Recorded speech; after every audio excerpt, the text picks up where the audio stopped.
Question 7. The pie company has 2 bakeries. The radar chart displays the monthly sales for the bakeries. What was the difference in sales in June between the 2 bakeries? Now, the first thing to note is that the monthly sales is in thousands of dollars. Next, let's locate June and work out the difference between bakery number 2, which is a solid line, and bakery number 1, which is the dotted line. So bakery number 2 corresponds to $35,000. And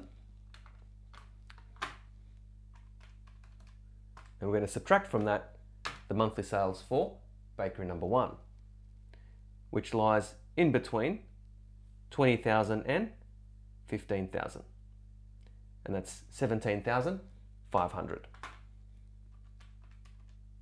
And that equals $17,500. So it'll be option